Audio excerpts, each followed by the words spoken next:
Welcome into Game Night. I am Derek Forrest. Joining me tonight on the show, we've got Jake Fromm and we've got Alex Flum, and they're both not crippled after today because you guys had a little competition with the interns today. We did. It was we went in with high hopes. Anchors versus interns. You're gonna see a snippet of that stuff eventually on our podcast. Yeah, on the Undrafted clips Opinions. are Maybe even coming. on game night as well. Yeah. Game night, undrafted opinions, social media. Went in with high hopes. Yeah. I think it went about as well or bad. Well, bad, however you want to look at it. Listen, as I thought it would. I'll say this. I was against two D2 athletes. Another guy who played a lot I was of on high your school team. You sports. can't count me. Yeah, well, okay, I was against the D2, but I'm just saying compared to how the other three people did, I think as someone who did not play as many sports and is not nearly as athletic, I really held my own. What's your best sport? Tennis. How'd you do in it? Not as well as I tried. Ooh, Well- brutal. well. Not as good because what was the score? 7-4. He lost that one. It was tough. Tommy beat Versus someone Tommy. who's never Tommy, played yeah. tennis Tommy, before. but Joey, I beat Joey. Listen, this guy. But this guy this was like yesterday. It was like basketball makes a sound. No, it doesn't. But we didn't even get to do basketball. I lost we to did it. We Tommy, didn't have time. but I beat Joey. Yeah. But Tommy's never played I'll tennis. say this Neither's though. Joey. You wanna talk about like You a should have beat Joey. You wanna And talk you about, should have beat like, Tommy. Tim Howard in goal for penalty kicks. Oh, yeah. I was beyond shocked at the No. performance I saw. You from should have this guy. So- Derek, wait till you see me in penalty kicks. It's- So which it was sports? I mean, because impressive. I think the last time we saw you, you fell on the ice, and that was brutal. Oh, I did fall several that was. times. I mean, that's Some on Yeah, we purpose, did. some by accident. You let's fell see. on purpose. Well, after I missed off a post, I was like, no, oh my God. yeah, it was tough. We 40-yard dash, penalty kicks, field goal, which was embarrassing for everybody. Frisbee That was- throw. No, We Tommy did a good. frisbee throw. Tommy was like the MVP. Yeah, Tommy of was this. pretty good. Tennis. You lost the frisbee throw. No. Okay. I We can't almost did. spoil anything else. Listen, Hey, no listen, more- it was no more close. saying what It was happened. close. We're not gonna talk Penalty about. kicks were incredible. I think We there did were tennis. 6 or 7. We did a events. 400-meter relay where That each was- of us did That was a 200 mistake. meters. That was a mistake. But yes, it's gonna be fun content. All right. Yeah. All right. You know what was fun content? Summer League last night yeah. was Was. fun content because AJ DeBonta went off, and we were hoping that he would at least show that he belonged to be there, right? Yeah. I think I said that right. But he showed more than that. He was explosive. He was able to get to the rim. He drops 27 points, which was a rookie record in a debut. Looked good. You know, he looked like a man amongst boys. And Although he was a boy amongst men. right. Yeah.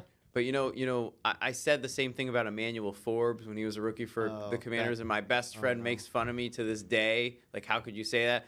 But DeBonta, I mean, really looked like that to tie the record for most points by a number 1 pick in their summer league debut ever. 27 points, tying Blake Griffin. Only John Wall has had as many as that. I think 24. So just a really impressive performance, and just he looked like a star, which. He has looked like a star off the court, and now we've seen him look like a star on the court, and this is good news for Wizards fans. We might not see him again. We should. That might be the only time we see him in summer league. I think he's proved enough. Now, does he want to go out there and play more? Probably. He might want to do one more game of summer league, but he doesn't need to.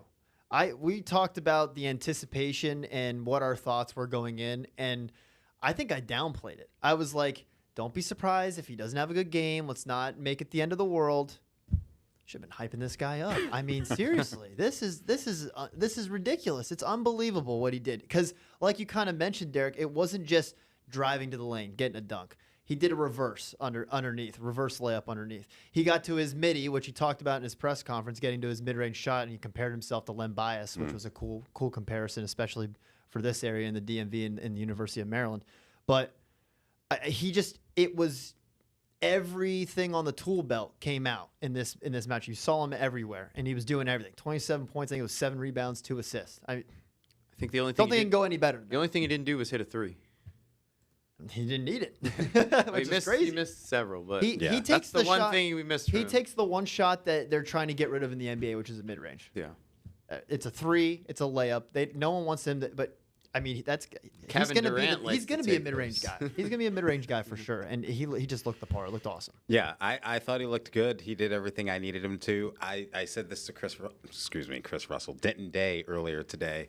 I didn't see a lot of him in college, But what I saw from the sizzle reel that the Wizards put out earlier this week, right? I was like, oh, he's really explosive, gets to the rim. I want to make sure he does this in a game situation. And he did exactly that in a game situation. So I was super pumped to see that. I do think we see him one more time, but I wouldn't be surprised if they shut him down. I think he plays Sunday, but then next week they play back-to-back Tuesday and Wednesday. We're definitely not going to see him in a back-to-back. I feel bad for Chris Russell. He said he's going out to those I games. know, He's going to miss them. Chris Russell's probably having a great time in Vegas. He's probably got some good he'll have a good restaurants time. line up. I will say this real quick. We're talking about AJ, but Will Riley also looks like a star Trey Johnson. in that game. Johnson And Yeah. Trey Johnson. I mean, Will also had 27 points, and Trey had 20 points as well. The three of those guys dominated in that game. It's good to see. And I just think Will Riley's so under the radar in the NBA right now, and Trey too. Well, we talked about the depth, and you're seeing the depth right there. Yeah. Playing well in Summer League. It is Summer League, though, but that was a great start. Yeah, for sure. All right, we had some NFL news as well because the NFL has been coming out with their top 100 as they do every year, and we've got our first local guy, quote unquote, if you will, and a Baltimore Raven in Zay Flowers, who is on the top 100. He comes in at number 71 on the list. What do we think about him landing at 71? I have to look at the whole list, but we were talking downstairs in the newsroom about how he's higher than AJ Brown. I understand there was it got a little rough in Philly last year between his relationship with Jalen Hurts, but I mean, what has Zay Flowers done that AJ Brown hasn't done in the league? Like that's where I'm at. Him being at 71, that's a shock to me. Him being on the list, not a shock to me. I think he should be on the list. He is a good wide receiver. I still think he needs to take that next step. Yes, he was a Pro Bowl wide receiver, and I think he was the first one in Baltimore Ravens history, which is another shock to me. But he still needs to take that next step before I think he would be eligible to be in the 70s, in my opinion. I thought he'd be 80s, 90s at best. I thought this list was like right now who is the top 100. I found out today, according to Jake and Google and Derek, that this list is actually based on last season. So if it's based on last season, he should be above A.J. Brown because he had a better season than A.J. Brown. I still say it should be a list based on right now. I don't know if he'd be on this list if it was based on everyone collectively together. Maybe he'd be borderline on it.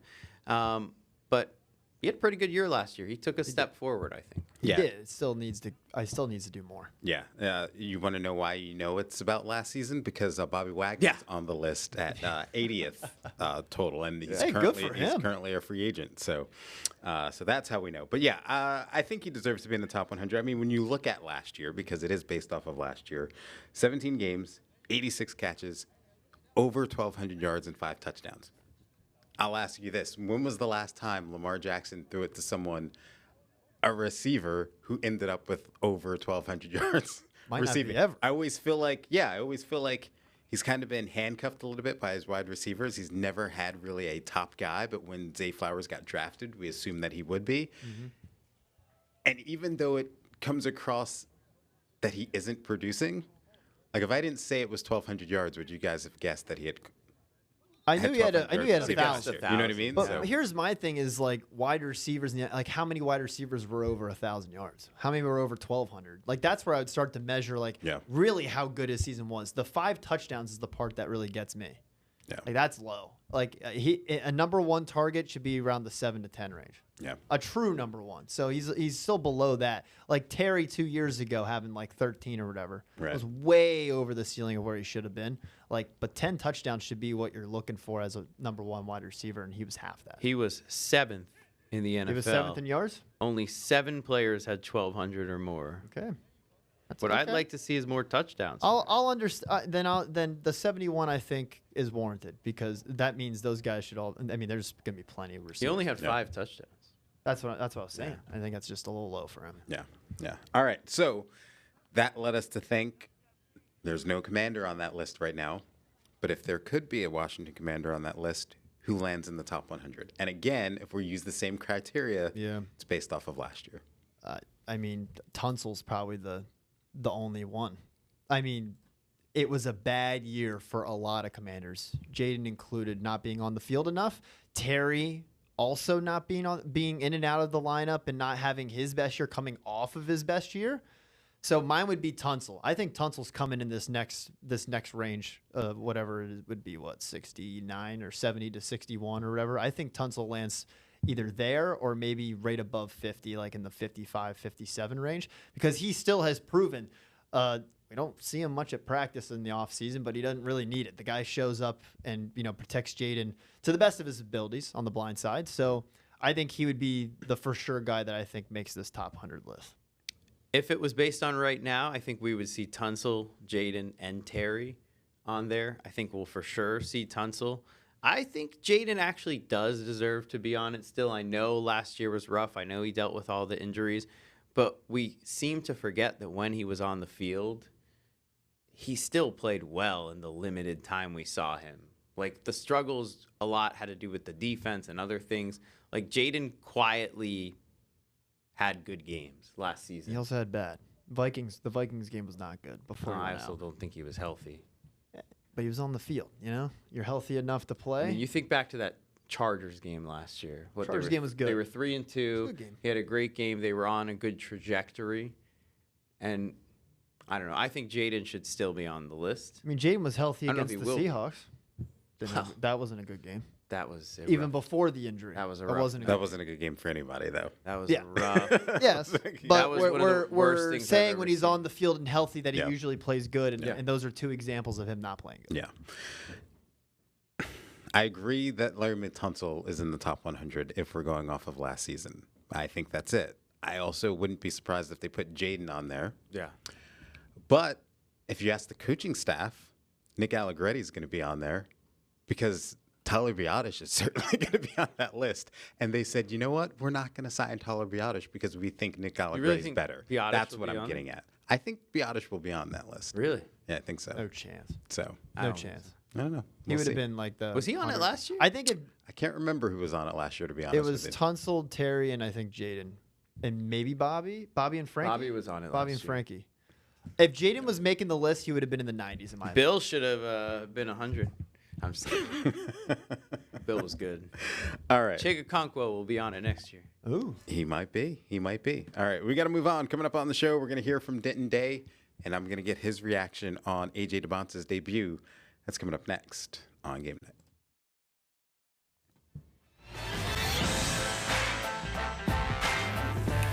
Welcome back into Game Night. Derek Forrest. Earlier today, I caught up with Denton Day, and we talked about the debut of A.J. DeBonce. He looked good last night taking on Darren Peterson in the Utah Jazz. Came away with 27 points. Here's Denton's thoughts on his performance. Don't want to see him play again. Let's start measuring space in the rafters for jerseys, for banners. A lot of that's tongue-in-cheek, but a lot of that is not. I mean, he walked right in, and I thought he was the best player on the floor. And I didn't expect that to be the case, if I'm being honest. I thought he was going to be good, but I didn't think he was going to be the best player on the floor when you're playing with guys that have already done this for a year. Now, with that said, I was particularly impressed with Trey Johnson as well. So that was really, really fun to see. But to see what DeBonsta did, to see him give us some highlight plays, but also showcase he can score in many different ways, I was really, really pleased with what I saw. It's only Summer League, so who really cares? But as far as the debut goes, he checked every single box. Yeah, I will say I'm not one that watches a lot of college basketball outside of the locals, so I didn't really see him play. And really, the first piece of video that I really was paying attention to was, I don't know if you saw it, the sizzle reel that the Wizards put out with him earlier this week, I think it was, or maybe late last week. And I was like, oh, like he's super explosive. Can we see that? And I think we did. You think this is something that's going to terrify defenses throughout the entire season? Eventually, yes. I think once the regular season starts, it's not going to be the case. Summer League is so funny because you watch it and there's like 4 or 5 players that are really good. And then there's everybody else that's on the floor and they're trying to fight for jobs and they're still good players. But in the grand scheme of things, like these guys aren't going to be playing in the NBA, or if they are, it'll be in situations like Washington's been in like for the past few years where your team's not trying to win. With that said, as he gets more comfortable and more acclimated to the NBA style, and when you're playing against guys that have this God-given athleticism that is, in a sense, very similar to what he has, I'm excited to see how he handles that through the first few months of the season. But then by the time we get to I would say around the All-Star break, I think that's when you'll really start to see him put all of the pieces together, turn the corner a little bit, and start to develop into a really, really good pro. There was something we saw on the broadcast where the entire Wizards team was there. Yeah. Were you surprised that Anthony Davis was in attendance, and do you read anything into that? Not really surprised, to be honest. I think there's multiple ways to look at it. First and foremost, it's not like they are the only team that did that. This is decent commonplace. The entire Pelicans roster was there to watch their guys. So this is relatively normal. And let's be honest, if your employer is paying you to go to Vegas, you're gonna you take up on that. Now, with that said, it was nice to see Anthony Davis there, but I was not under the assumption that he was just hanging out in DC. Like, I don't know where he resides during the offseason, but my guess is it's a lot closer to Las Vegas than it is to DC. So I would imagine it was not the longest commute in the world. And you get to hang out with your teammates is good. So it was certainly nice to see. But this kind of should be the expectation, I think, moving forward. If you're really trying to build the culture that they are trying to do, you need guys that support one another. So I was really, really happy from that element of it. Yeah, I know he owned a house in California for sure. So, I mean, he's not. Yeah, I mean, it feels like all of these guys do. So you're maybe making like a 30-minute flight from wherever in California to Vegas. Yeah, yeah. Wanted to ask you about the All-Star weekend for Major League Baseball. Is that something you're typically you're watching? And if so, what is it about the Midsummer Classic? I still love the Home Run Derby. Even with all of the changes, and there have been some changes that I have liked, there have been some changes that I have not liked, but even with all the changes, that does, to me, feel like must-see television, so long as you have some notable names. And it doesn't need to be the biggest, brightest stars, but if you have guys that the common fan has heard of, whether that be on a sports update on radio, maybe they watch ESPN highlights or something like that. Just something where they have heard the name of. I think it's so much fun. The game itself is kind of whatever. All-Star games stink. Like I've never been a massive proponent of those things being super, super fun. But the Home Run Derby, that is one of the most perfect American creations that we have. So I love watching that. All right, coming up on the show, we're going to talk more baseball, including the MLB All-Star Game. It's coming up next on GameNet.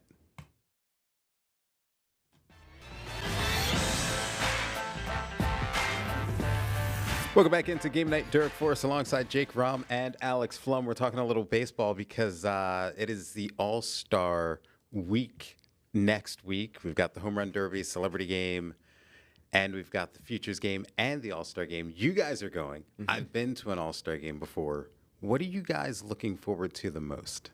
Weirdly, I'm super excited to see the Futures Game because I want to see what Eli Willits comes out and does. I want to see what Miguel Sime Jr. can do for the Nationals. But just to see the All-Star Game, I missed it when it was here in D.C. About 6 years ago. So it'll be cool to see it for the first time ever in Philly. Former National and Bryce Harper, one of the headliners there. Former National Kyle Schwarber. They're both going to be in the Home Run Derby going head-to-head. So it should be cool. How many former Nationals are in the Home Run Derby? Is it just those two? I'm looking forward to the Home Run Derby. I think it's not something I mean, baseball. Listen, I've always said that baseball is not my favorite sport, but I feel like when you're at the sport, it's entertaining to watch, and I think it's the same way with the Home Run Derby. It's fun to watch on TV, but I can only imagine what it's going to be like in person. Citizens Bank Park, 250th anniversary of the United States. Right, in the backyard of where they signed that declaration. I believe it was in Philly, right? Yep. I didn't know if it was that or the Constitution. Who knows? But it's going to be exciting to see. And like you said, former Nationals in it. Bryce Harper, last time he won the Derby, was at Nats Park. So can he do it again with the team he is now with in the Phillies? I hope his history teacher isn't watching. I'm looking forward to – I always look forward to the Home Run Derby. I think that's going to be super exciting for you guys. When I was in Cleveland watching these guys, Vlad lost it, but Pete Alonso won it. Watching those guys, though, hit it off the scoreboard, which was like 500 feet away, was ridiculous out there in left field. But I will say the one thing that you guys aren't going to be aware of, if the axis is the same, you guys are going to be able to get on the field a lot. So there could be some conversations with, King Griffey Jr. walked by. You know what I mean? Like, those are the experiences, like, for me, that were, like, super cool. I had a 1-hour conversation with Greg Amsinger of MLB Network while I was out there covering the All-Star game. So, like, I think those festivities are going to be super cool, and that'll be a lot of fun for you guys for sure. I like that. I'm hyped up now. Weren't already? I'm ready to go. With that being said, one guy who's not going to be partaking in the All-Star Not game, yet. He's going to find his way there. I'm driving him up tomorrow. He's got a couple of days. Luis Garcia Jr., second baseman for the Washington Nationals, having an outstanding year, 20 home runs, over 60 RBI. Deserving to be there, but he's playing well. Yeah, and really, it's been these last few weeks, this last month, where he's taken it up a whole other notch. And you said over 60 RBI. 68 RBI, that's second in all of Major League Baseball. Wow. Super impressive. I hope he finds his way there as an alternate, as someone in the home run derby. You know, Tani just pulled out. Let's bring Luis Garcia Jr. in there. It'd be fun to see him up there. I mean, the 3 Nationals guys that have been playing the best this year, and 2 of them are currently in the All-Star game with James Wood and C.J. Abrams. So why not make the trifecta? We mentioned 20 home runs, 60 RBIs. The other 2 guys for the Nationals, Wood and Abrams, are also doing that. And I think there's only been 7 or so other players outside of them that have done it in the league so far this year. And no other team has more than 1. So why not get him up there? Let's get the trifecta of the Nationals up there in Philadelphia. It's so crazy because last year we were all thinking he was going to be gone at the trade deadline, and it really took him a long time to progress and become the player that he is. And here he is now. He could get traded, too. Put two halves of a season together. Yeah. All right. We'll be back on Game Night.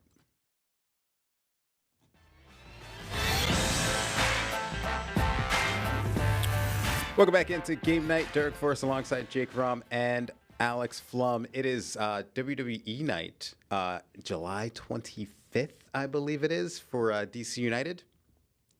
The one thing that's missing during the intros, they should all have like their own like walkout music or some type of entrance. I think the players should. That'd be kind of cool. Like I said, I want to see the mascot get RKO'd. I think that would be if I see that, I think I'll be good to go.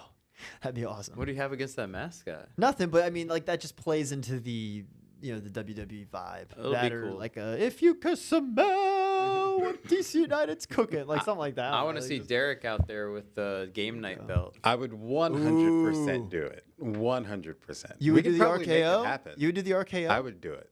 Oh, let's make it happen. come on, Let's got this. Let's call we Brian. got this. Let's call Brian. Yeah, we'll knock it out. All right. Well, that's going to do it for another edition of Game Night. For Jake Rom, Alex Flum, I'm Derek Forrest. Have a good night.